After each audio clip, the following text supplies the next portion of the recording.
हरे कृष्णा।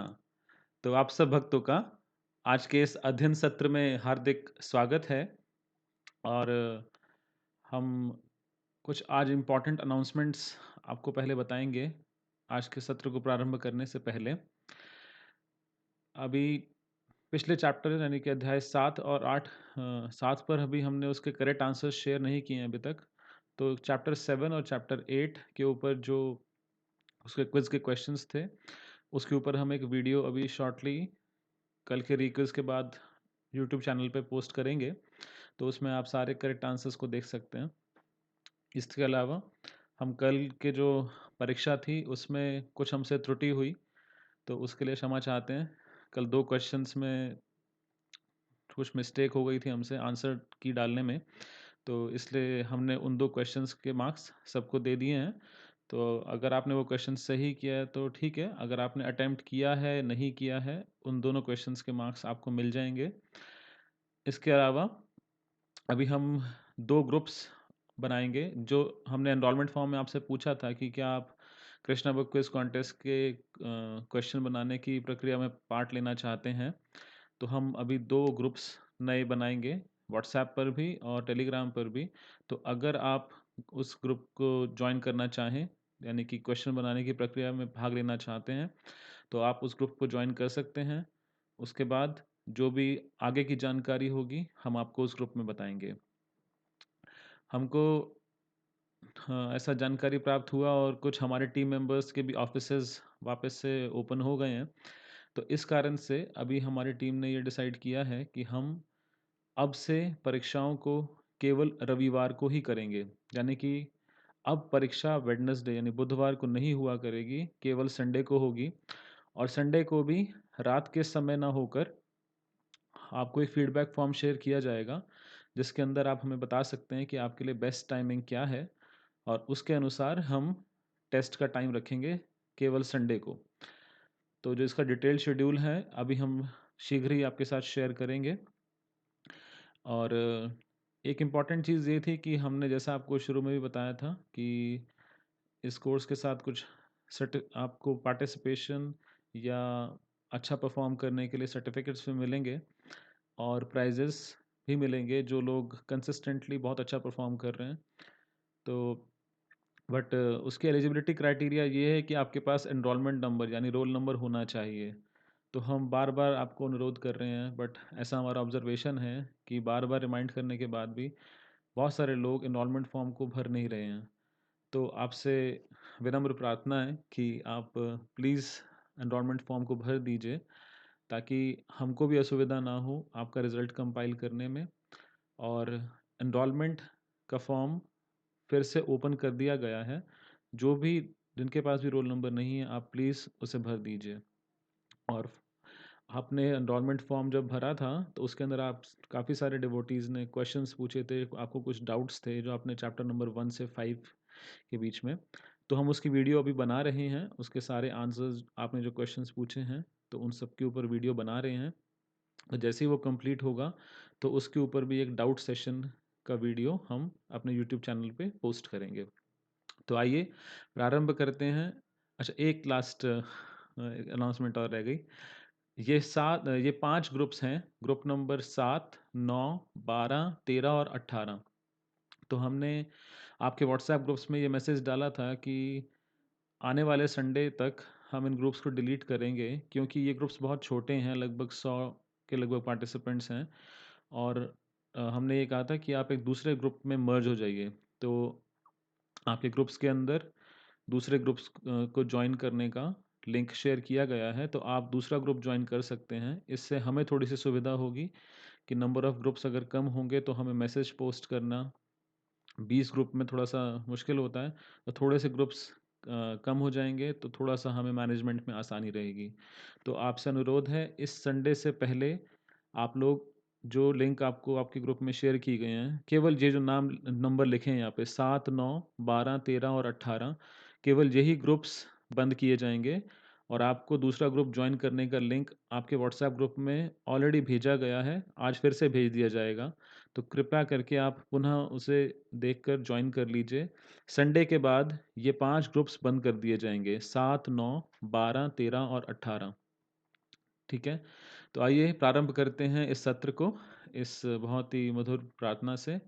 कृष्णा कृष्णा कृष्णा कृष्णा कृष्णा कृष्णा कृष्णा हे कृष्णा कृष्णा कृष्णा कृष्णा कृष्णा कृष्णा कृष्णा हे कृष्णा कृष्णा कृष्णा कृष्णा कृष्णा कृष्णा रक्षामां कृष्णा कृष्णा कृष्णा कृष्णा कृष्णा कृष्णा पाहि मां राम राघव राम राघव राम राघव रक्षामां कृष्णा केशव कृष्णा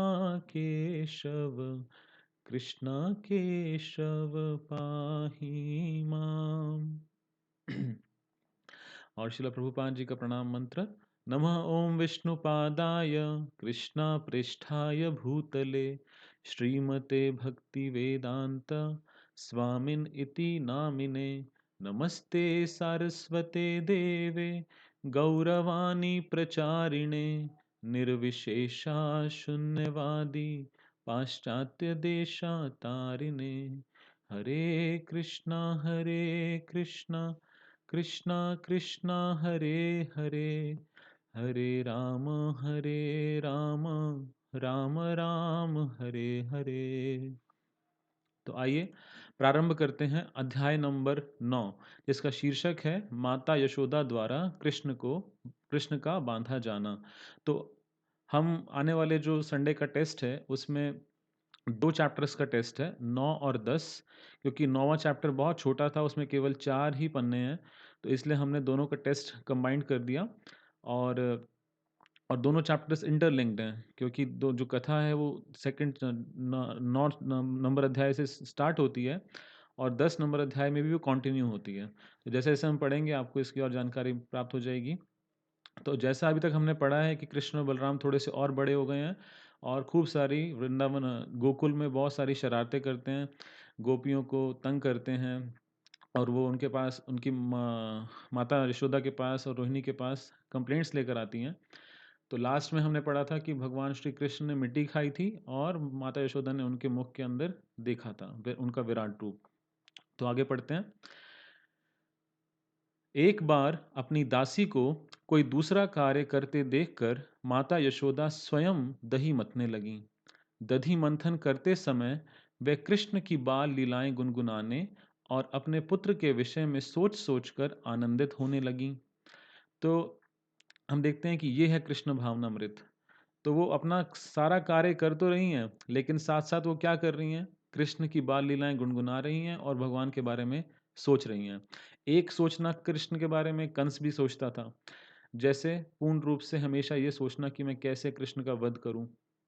और ये एक प्रेम पूर्वक माता यशोदा कृष्ण के बारे में सोच रही हैं। तो इसी को ही श्रील प्रभुपाद जी बताते हैं, दिस इज कृष्ण कॉन्शियसनेस। भगवान के बारे में फेवरेबल विचारों से सोचना, ये भगवान के बारे में हमेशा चिंतन करना, यही कृष्ण भावनामृत है। दही मथते समय उनकी साड़ी का सिरा दृढ़ता पूर्वक लिपटा था और जब वे दोनों हाथों से परिश्रम पूर्वक दही मथ रही थीं, तो उत्कट पुत्र प्रेम के कारण उनके स्तनों से, जो दोनों हाथों से परिश्रम पूर्वक दही मथने के कारण हिल रहे थे, दूध चूने लगा। उनके हाथ की चूड़ियां तथा कंगन एक दूसरे का स्पर्श करने के कारण रुंझुन कर रहे थे और उनके कर्ण आभूषण तथा स्तन हिल रहे थे। उनके मुखमंडल पर पसीने की बूंदें थीं और शीश की पुष्पमाला इधर उधर बिखर गई थी। इस अनूठे दृश्य के समक्ष भगवान कृष्ण बाल रूप में प्रकट हुए। वह भूखे थे और अपनी माँ के दुलार को बढ़ाने के लिए वे चाहते थे कि माता यशोदा दही मथना बंद कर दे। उन्होंने संकेत किया कि माँ का पहला कार्य दूध पिलाना था और दही मथना बाद का कार्य था। तो जैसे कि हम देखते हैं कि भगवान श्री कृष्ण माता यशोदा के पास आते हैं, तो माता तो दही से मक्खन बना रही थी, लेकिन भगवान ने आके क्या किया, वो जिस दही मथने के पात्र के अंदर कर रही थी, तो जो मथने वाली जो डंडी थी, भगवान ने आके उसी को ही पकड़ लिया कि आप पहले मुझे स्तनपान कराइए। तो क्योंकि भगवान को भूख लगी थी, तो फिर क्या हुआ, यशोदा ने अपने पुत्र को गोद में उठा लिया और उसके मुख में अपना स्तन दे दिया। जब कृष्ण दूध पी रहे थे, तो माता हंस-हंस कर अपने पुत्र के मुख की सुंदरता निहारती जा रही थीं। अकस्मात चूल्हे पर रखा हुआ दूध उबलने लगा। दूध को गिरने से बचाने के लिए यशोदा तुरंत ही कृष्ण को एक और बिठाकर चूल्हे के पास गई। माँ द्वारा इस प्रकार छोड़े जाने के कारण कृष्ण अत्यंत क्रुद्ध हुए, जिससे उनके ओंठ तथा नेत्र लाल हो गए। उन्होंने अपने दांत तथा ओंठ बंद कर लिए और हाथ में एक कंकड़ी लेकर तुरंत माखन की मटकी तोड़ डाली। उन्होंने उसमें से मक्खन निकाल लिया और आँखों में कृत्रिम आँसू भरकर वे एकांत में जाकर माखन खाने लगे। तो माता यशोदा ने देखा कि चूल्हे के ऊपर जो रखा हुआ दूध है वो उबलने लगा। तो माता ने सोचा कि ठीक है, मैं अभी आती हूँ 2 मिनट के अंदर। तो उन्होंने कृष्ण को साइड में एकदम से बिठाया और वो चूल्हे के पास जाकर दूध को उतारने के लिए चली गईं। लेकिन भगवान को बहुत गुस्सा आया एकदम से, और इतना तेज गुस्सा आया कि उन्होंने क्या किया, एक कंकड़ उठाया और जिस जिस पात्र के अंदर, मटकी के अंदर माता दही को मथ रही थी और मक्खन बना रही थी, वही तोड़ दी उसको मारकर। और फिर वहाँ से चले गए आँखों में कृत्रिम आँसू यानी आर्टिफिशियल टीयर्स लेकर, और वहाँ से गए और एकांत में जाकर मक्खन खाने लगे। तो इस बीच यशोदा कढ़ाई से उफनते दूध को ठीक करके पुनः मथने के स्थान पर लौट आईं। तो माता यशोदा वापस आती हैं। उन्होंने उस टूटी मटकी को देखा जिसमें दही रखा था। चूंकि उन्हें अपना पुत्र नहीं दिखाई दिया, अतः वह समझ गईं कि यह कार्य उसी का है। वह हंसने लगी और सोचने लगी, बालक बहुत चतुर है। मटकी तोड़कर इस स्थान से दंड के भय से चला गया है। चारों ओर ढूंढने के बाद उन्होंने उसे लकड़ी के एक उल्टे रखे बड़े उखल पर बैठा पाया। वे छत से टंगे झूले पर लटके एक छींके से मक्खन निकाल निकाल कर बंदरों को खिला रहे थे। उन्होंने देखा कि कृष्ण अपने नटखट स्वभाव के कारण उनसे डर कर इधर उधर देख रहा है। तो ये हम देखते हैं कि अब यशोदा माता उनको ढूंढते हुए आई। उन्होंने देखा कि भगवान श्री कृष्ण जो उल्टा उल्टा रखा हुआ उखल है, तो जिसपे मसाले पीसे जाते हैं, तो इस उखल के ऊपर वो खड़े हैं, लकड़ी के उखल पर, और एक छीके पे माखन है तो उसको उतार रहे हैं। और क्या कर रहे हैं, खुद तो खा ही रहे हैं, साथ में बंदरों को भी खिला रहे हैं। तो माता यशोदा को आता हुआ देखकर वो भगवान इधर उधर देख रहे थे डर के मारे, उनको पता था कि अब पिटाई होगी। तो अपने पुत्र को इस तरह व्यस्त देखकर वे चुपचाप पीछे से आईं, किंतु कृष्ण ने तुरंत ही देख लिया कि उनकी माता हाथ में छड़ी लेकर उनकी ओर आ रही हैं। अतः वे तुरंत उखल से उतरकर डर के मारे भाग चले। तो भगवान श्री कृष्ण ने देख लिया कि माता आ गई हैं और उनके हाथ में छड़ी है, तो बहुत वो भगवान भगवान उखल से उतरे और भागे। माता यशोदा उन श्री भगवान को पकड़ने के लिए घर के चारों कोनों में पीछा करती रहीं, जिन तक बड़े-बड़े योगी भी ध्यान द्वारा नहीं पहुंच पाते। दूसरे शब्दों में, योगियों तथा चिंतकों द्वारा पकड़ में न आने वाले भगवान श्री कृष्ण यशोदा माता जैसी महान भक्त के साथ एक शिशु की भांति खिलवाड़ कर रहे थे। किंतु माता यशोदा अपनी पतली कमर तथा भारी शरीर के कारण तेज दौड़ने वाले बालक को सरलता से ना पकड़ पाईं। फिर भी वे यथासंभव तेजी से उसका पीछा करने लगीं। तो हम देखते हैं कि माता यशोदा भगवान श्री कृष्ण को पकड़ने के लिए भाग रही हैं, लेकिन माता यशोदा का शरीर था वो बहुत हैवी था, तो वो बालक कृष्ण की फुर्ती के साथ मैच नहीं कर सकती, और बालक जो कृष्ण हैं वास्तविकता में तो परम भगवान हैं, तो उनको कौन पकड़ सकता है? प्रभुपाद जी बता रहे हैं कि जो लोग योगी हैं या चिंतक हैं यानी कि स्पेक्युलेटर्स, वो भी भगवान के बारे में चिंता मतलब क्या कहते हैं, उनके बारे में चिंतन करते हैं और उस प्रोसेस से भगवान के पास जाने की कोशिश करते हैं। लेकिन यशोदा माता ऐसे भगवान श्री कृष्ण को पकड़ने के लिए भाग रही हैं। तो आगे देखते हैं क्या होता है। फिर भी वे यथासंभव तेजी से उसका पीछा करने लगी। उनकी केश राशि शिथिल पड़ गई और केश पर लगा फूल पृथ्वी पर गिर पड़ा। यद्यपि वे थक गई थीं, किंतु जिस तिस भांति वह नटखट बालक तक पहुंच गईं और उन्होंने उसे पकड़ लिया। जब कृष्ण पकड़े गए, तो वह रुआंसे हो गए। वे अपनी आंखें हाथों से मलने लगे, जिनमें काला काजल लगा हुआ था। बालक ने अपने पास खड़ी अपनी माता के मुख को देखा और भय के कारण उनकी आंखें बेचैन हो उठीं। माता यशोदा यह समझ रही थी कि कृष्ण वृथा ही डरे हुए हैं और वे उसके लाभ के लिए उसका डर दूर करना चाह रही थी। तो यहाँ पर हम देखते हैं, जैसे हम एक प्रार्थना में देखते हैं कि अधुर्लभम आत्मभक्तौ, कि भगवान वैसे तो बहुत दुर्लभ हैं, लेकिन अपने भक्तों के लिए भगवान अदुर्लभ हैं, यानी कि बहुत आसानी से भगवान को भक्त लोग प्राप्त कर सकते हैं। यानी भक्ति योग के माध्यम से हम भगवान को बहुत आसानी से प्राप्त कर सकते हैं। तो हम वही देखते हैं कि माता यशोदा भगवान श्री कृष्ण को पकड़ने के लिए भाग रही थी, लेकिन उन्होंने कृष्ण को पकड़ पाई। क्यों? क्योंकि वो भगवान की परम भक्त हैं, है ना? पिछले चैप्टर में हमने पढ़ा था कि वो कौन, पिछले जन्म में वो कौन थी? द्रोण और धरा। तो धरा जो थी, वही यशोदा माता के रूप में अवतरित हुई थी।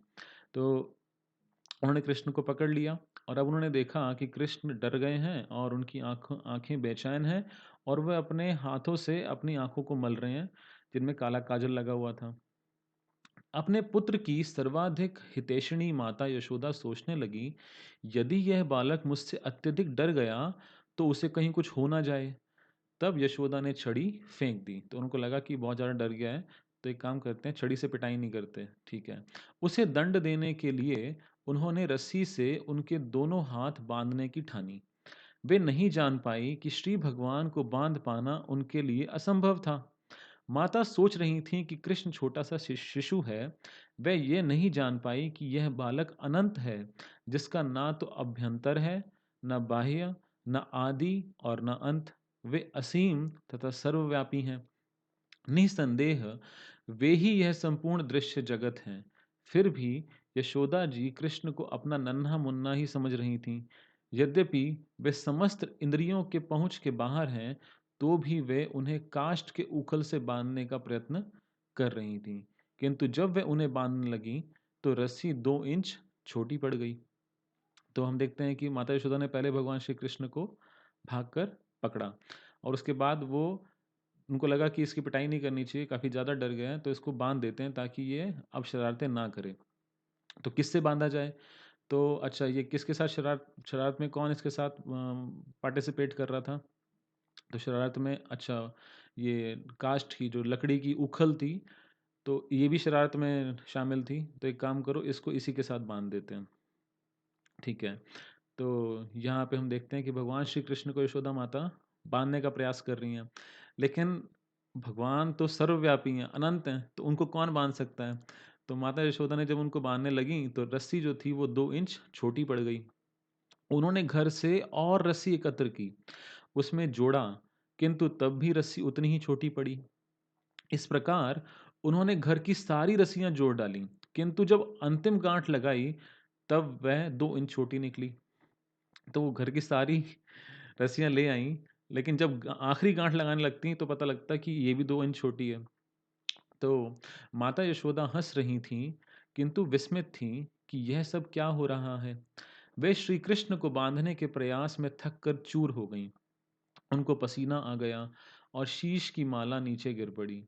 तब माता को इतना श्रम करते देख कृष्ण को दया आ गई और वे रस्सी द्वारा बंधाए जाने के लिए राजी हो गए।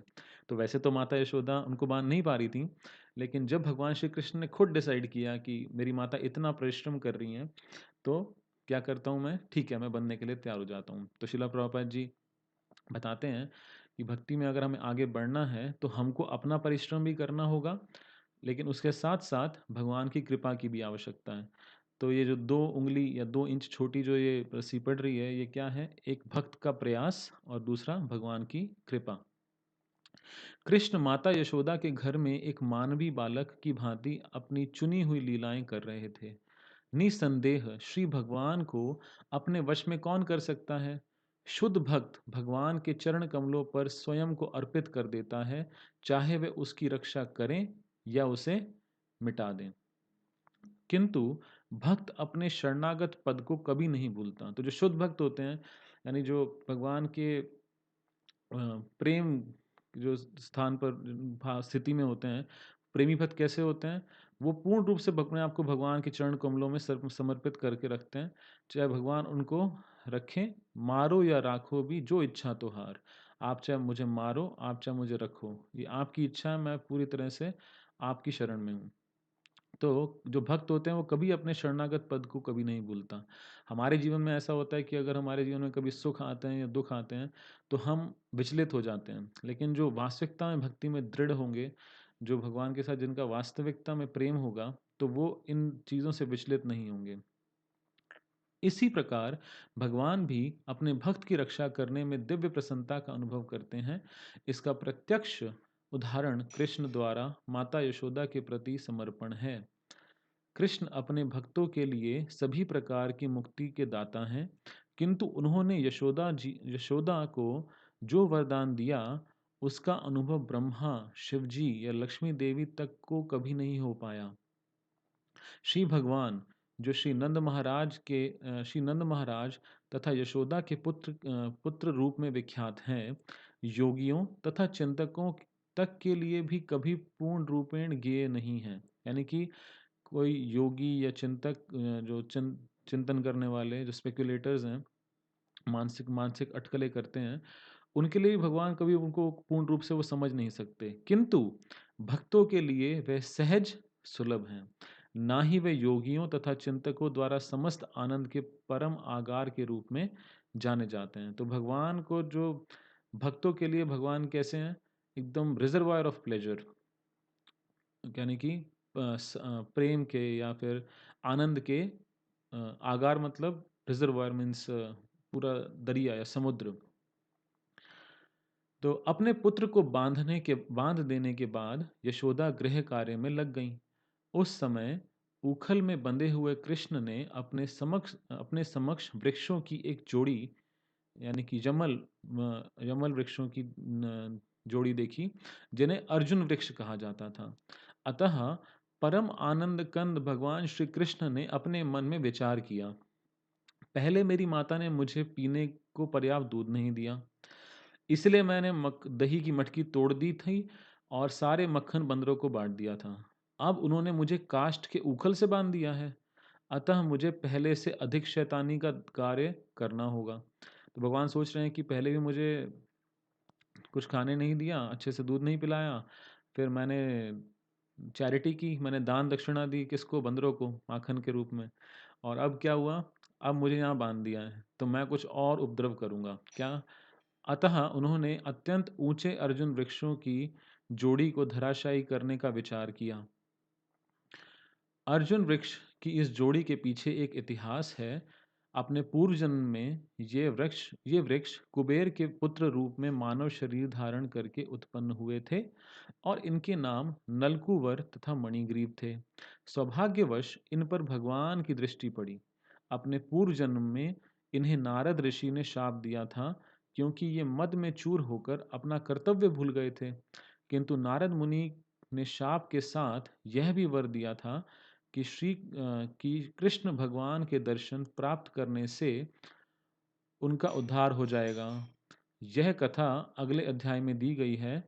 इस प्रकार लीला पुरुषोत्तम भगवान श्री कृष्ण के अंतर्गत माता यशोदा द्वारा कृष्ण को बांधा जाना नामक 9वें अध्याय का भक्ति वेदांत तात्पर्य पूर्ण हुआ। तो ये चैप्टर यहाँ पर समाप्त होता है, लेकिन हम आगे भी आगे पढ़ेंगे। तो यहाँ तक हमने पढ़ा है कि भगवान ने सोचा कि ठीक है, जमल अर्जुन वृक्षों को मैं गिराता हूँ, और कुछ और उपद्रव करता हूँ। तो उनकी जो कथा है अब हम यहाँ पे पढ़ेंगे। 10वां अध्याय, नलकूवर तथा मणिग्रीव का उद्धार। यहाँ पर नलकूवर तथा मणिग्रीव के शापित होने और नारद ऋषि की परम इच्छा से उनके कृष्ण द्वारा उद्धार की कथा का वर्णन किया गया है। नलकूवर तथा मणिग्रीव नामक दोनों महान देवता भगवान शिव के परम भक्त एवं देवताओं के कोषपाल कुबेर के पुत्र थे। तो नलकूवर और मणिग्रीव किसके पुत्र हैं? कुबेर जी के। और कुबेर जी जो हैं वो भगवान शिव के परम भक्त हैं। भगवान शिव की कृपा से कुबेर के भौतिक ऐश्वर्य का पारावार न था, यानी कि कोई सीमा ही नहीं थी। जिस तरह धनी व्यक्ति के पुत्र प्रायः मदिरा तथा कामिनियों यानी स्त्रियों के प्रति आसक्त हो जाते हैं, उसी तरह कुबेर के ये दोनों पुत्र भी मदिरा तथा मैथुन के शिकार थे। एक बार ये दोनों सुख उपभोग की इच्छा से मंदाकिनी गंगा के तट पर स्थित कैलाश प्रांत में भगवान शिव के उद्यान में प्रविष्ट हुए। वहां मदिरा पान करके उस सुगंधित पुष्पों वाले उद्यान में वे साथ में गई हुई सुंदरियों का मधुर संगीत सुनने में लीन हो गए।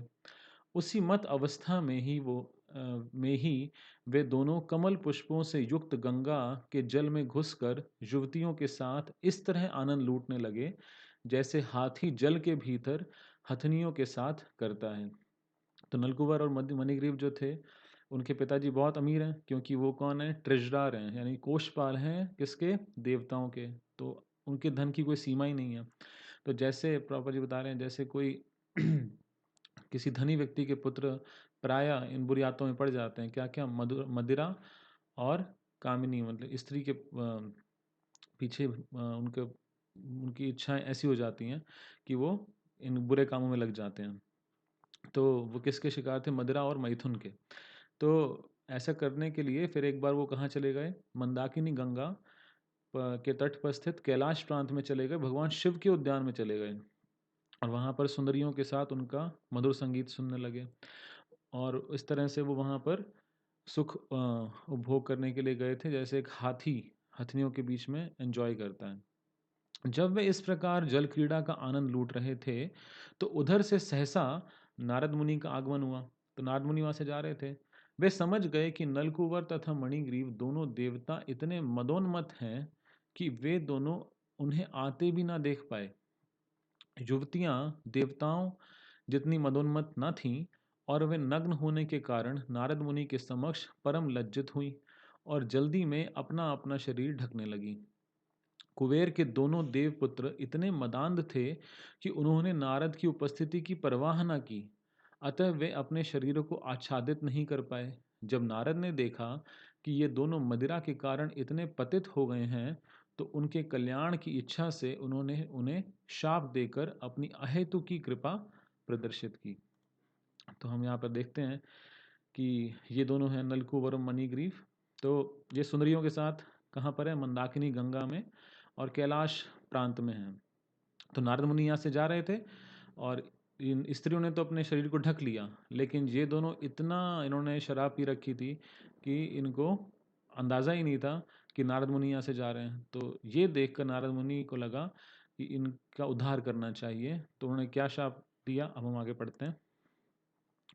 और उन्होंने शाप तो दिया, लेकिन इस शाप के माध्यम से भी उन्होंने क्या किया? अपनी इनके ऊपर कृपा ही की। चूंकि ऋषि उन पर दयालु थे, अतः वह चाहते थे कि इनका मदिरापान तथा तरुणियों की संगति का मिथ्या सुख छूट जाए और वे कृष्ण का साक्षात दर्शन प्राप्त कर सकें। अतः उन्होंने शाप देने की सोची। तो देखिए, ये है शुद्ध भक्त। उन्होंने जैसे ही देखा कि ये व्यक्ति जो है ये मिथ्या सुख में फंसा हुआ है, तो उन्होंने हालांकि उन्होंने उनको शाप दिया, लेकिन उस शाप के माध्यम से हुआ क्या? उन्होंने एक ऐसा उपाय किया कि वो भगवान श्री कृष्ण के साक्षात दर्शन कर सकें, तो इसलिए उन्होंने शाप दिया। तो वास्तविकता में ये थी तो कृपा ही। उन्होंने कहा कि भौतिक सुख के प्रति आकर्षण का कारण रजोगुण की वृद्धि है। तो हमने पहले ही पढ़ा है कि भौतिक सृष्टि में 3 गुण हैं, सतोगुण, रजोगुण और तमोगुण। तो जब भी कोई व्यक्ति भौतिक सुख की प्रति आकर्षित होता है, तो मूलतः वो रजोगुण की वृद्धि के कारण होता है। भौतिक जगत में जब मनुष्य को धन तथा वैभव का लाभ होता है, तो उसे सामान्य रूप से तीन वस्तुओं की लत पड़ जाती है: नशा, मैथुन तथा दूत क्रीड़ा, यानी कि नशा करना, संभोग करना और गैम्बलिंग यानी कि जुआ सट्टा खेलना, दूत क्रीड़ा। तो किसी के पास भी अगर आम तौर पे ये देखा जाता है कि किसी के पास अगर बहुत ज़्यादा धन वैभव हो, तो इन तीन वस्तुओं की उसे लत पड़ जाती है। ऐश्वर्यवान मनुष्य संपत्ति एकत्र हो जाने के कारण गर्वित हो उठने से इतने निर्दय हो जाते हैं कि वे कसाई घर खोल खोल कर पशुओं की हत्या करते हैं और यह सोचते हैं कि उनकी मृत्यु कभी नहीं होनी है। ऐसे मूर्ख व्यक्ति प्राकृतिक नियमों को भूलकर देह वासना में लिप्त हो जाते हैं। वे भूल जाते हैं कि भौतिक शरीर चाहे मनुष्य सभ्यता में उन्नत होकर देवताओं के पद को भी क्यों ना प्राप्त हो जाए, अंत में जलकर राख हो जाएगा। और जब तक कोई जीवित रहता है, तब तक शरीर की बाह्य दशा चाहे जैसी हो, भीतर केवल मल मूत्र तथा विविध प्रकार के कीड़े भरे रहते हैं। इस प्रकार अन्य जीवों के साथ ईर्ष्या तथा हिंसा में प्रवृत्त रहकर भौतिकवादी कभी जीवन के चरम लक्ष्य को नहीं समझ पाता और जीवन जीवन लक्ष्य को जाने बिना अगले जन्म में नरक की ओर बढ़ता जाता है। तो यहाँ पे श्रील प्रभुपाद जी बहुत क्लियरली बता रहे हैं कि अगर किसी व्यक्ति के पास धन का या ऐश्वर्य खूब सारा हो, तो आम तौर पे वो बुरी आदतों में पड़ जाता है। और ना केवल ये तीन बुरी आदतें जो अभी प्रभुपाद जी ने बताई, नशा, मैथुन और दूध क्रीड़ा, बल्कि इसके अलावा वो अपनी जिह्वा के स्वाद के लिए पशुओं की भी हत्या करता है। तो यहाँ पे ये बताया जा रहा है कि अपने और उसको क्योंकि जीवन का लक्ष्य तो पता नहीं है, तो वो क्या करता है, अपने अगले जन्म में नर्क की ओर बढ़ता जाता है। अगले जन्म में ऐसे मूर्ख पुरुष इस नश्वर देह के कारण सभी प्रकार के पाप कर्म करते हैं और वह ये भी नहीं सोच पाते कि यह शरीर वास्तव में उनका है भी कि नहीं। सामान्यतया ये कहा जाता है कि जो शरीर कि यह शरीर स्वयं उसी का है या उस स्वामी का है जिसकी वह सेवा करता है।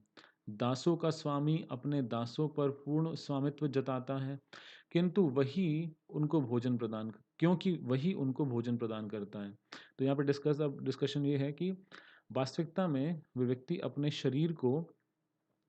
शरीर के पालन पोषण के लिए दूसरे जानवरों को, दूसरे पशुओं की हत्या करता है।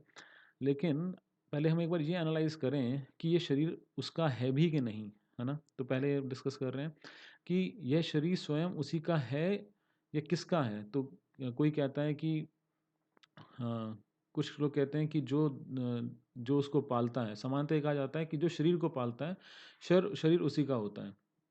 तो जो स्वामी है, जो दासों का स्वामी है, वो अपने दासों के ऊपर पूर्ण स्वामित्व जताता है।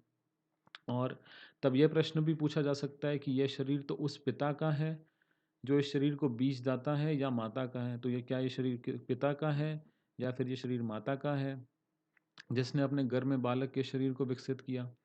मूर्ख लोग आत्मा और देह को एक मानने की भ्रांति के कारण सभी प्रकार के पाप करते रहते हैं। किंतु मनुष्य को इतना बुद्धिमान होना ही चाहिए कि वह समझ सके कि यह शरीर किसका है। मूर्ख व्यक्ति अपने शरीर पालन के लिए अन्य पशुओं का वध करता है, किंतु वह ये विचार नहीं करता कि यह शरीर उसका है या उसके पिता का, या अथवा माता अथवा नाना का है। कभी कभी या पिता अपनी पुत्री को किसी ऐसे व्यक्ति को दे देता है जिससे वह पुत्री के पुत्र यानी नाती को अपना पुत्र रूप में पुनः प्राप्त कर सके। यह शरीर ऐसे बलवान व्यक्ति का भी हो सकता है जो उसे जबरन कार्य करा ले। कभी कभी दास का शरीर किसी स्वामी को बेच दिया जाता है और उस दिन से उसका शरीर स्वामी का हो जाता है। और जीवन के अंत में वह वही शरीर अग्नि का हो जाता है, क्योंकि शरीर अग्नि को समर्पित कर दिया जाता है और वह जल कर क्षार हो जाता है। अथवा यह शरीर सड़क पर फेंक दिया जाता है जिससे जिससे उसे कुत्ते या गिद्ध खा जाएं। तो यहाँ बताया जा रहा है कि कन्फ्यूजन है ना कि आखिरकार ये शरीर है किसका, माता का है, पिता का है, या नाना का है, या फिर किसी कोई स्वामी कोई बलवान व्यक्ति अगर किसी को जबरन काम करवाए उसका है, या फिर ये अग्नि का है, क्योंकि अंत में तो अग्नि को दे दिया जाता है, या फिर अंत में सड़क पर फेंक दिया जाता है, जैसे गिद्ध या कुत्ते खा जाते हैं। तो शरीर पालन के लिए सब प्रकार के पाप करने के पूर्व मनुष्य को यह जान लेना चाहिए कि यह शरीर किसका है। अंततोगत्वा यही निष्कर्ष निकलता है कि शरीर भौतिक प्रकृति का प्रतिफल है और अंत में यह प्रकृति में ही मिल जाता है। अतः निष्कर्ष यही निकलता है कि शरीर प्रकृति का है, प्रकृति का ही है। मनुष्य को भूलकर भी यह नहीं सोचना चाहिए कि यह शरीर उसका है। झूठा स्वतत्व जताने के लिए भला मनुष्य हत्या में क्यों प्रवृत्त हो, यानी कि इस शरीर के केवल पालन के लिए निर्दोष पशुओं का वध क्यों करें, है ना? तो इसलिए प्रभुपाद जी इस चीज़ को डिस्कस कर रहे हैं, श्रीमद् भागवतम में इस चीज़ का डिस्कशन है कि इस शरीर के पालन के लिए आप इतने पाप कर्म कर रहे हैं, इतनी आपको आगे उसके लिए कर्मों का फल प्राप्त होगा, लेकिन पहले आप एक बार ये तो समझो कि ये शरीर आपका है भी कि नहीं? ये शरीर तो वास्तविकता में प्रकृति का ही है। तो ऐसे शरीर का पालन करने के लिए आप क्यों निर्दोष पशुओं की हत्या कर रहे हैं? जब मनुष्य ऐश्वर्य की झूठी प्रतिष्ठा में पागल होता है तो वह किसी प्रकार के नैतिक उपदेश की परवाह ना करके मदिरा, प्रमदा तथा पशु वध में प्रवृत्त हो जाता है। ऐसी स्थिति में गरीबी का मारा पुरुष ज़्यादा अच्छा होता है, क्योंकि गरीब व्यक्ति अपने आप को अन्य जीवों के परिप्रेक्ष्य में सोचता है। एक गरीब व्यक्ति प्रायः अन्य जीवों को हानि नहीं पहुंचाना चाहता, क्योंकि वह सरलता से समझता है कि जब उसे कोई घाव पहुंचता है तो उसे पीड़ा होती है। अतः नारद ऋषि ने सोचा कि चूंकि नलकूवर तथा मणिग्रीव नामक दोनों देवता झूठी प्रतिष्ठा से अंधे हैं, अतः उन्हें ऐश्वर्य विहीन अवस्था में रख दिया जाए। तो अभी इनके जीवन में इतना सुख है, इतना वैभव है कि ये कभी समझ नहीं पाएंगे कि अ, क्यों हमको अपने आप को बदलना चाहिए। तो इसलिए इन दोनों की जो झूठी प्रतिष्ठा है, ये अंधे हो चुके हैं, तो इनको ऐश्वर्यहीन कर दो, तभी ये समझ पाएंगे कि कैसे हम अपने लाइफ में क्या गलत कर रहे थे। तो आज का डिस्कशन हम यहीं पर विराम करेंगे। तो कल फिर से पुनः हम 1:30 बजे ये डिस्कशन करेंगे। तो जो इस चैप्टर के अंदर बचा हुआ पार्ट है उसको हम आगे पढ़ेंगे। तो ये लीला बहुत ही मधुर है, और हम इस लीला पर एक और बहुत सुंदर भजन है जिसका नाम है दामोदर अष्टकम, तो वो भी हम गाएंगे। तो आप सब भक्तों का बहुत बहुत धन्यवाद। तो कल आपसे पुनः हम मिलेंगे। हरे कृष्णा। शिला प्रभुपाद की जय। अनंत कोटि वैष्णव वृंद की जय। श्री दामोदर लीला की जय। हरे कृष्णा।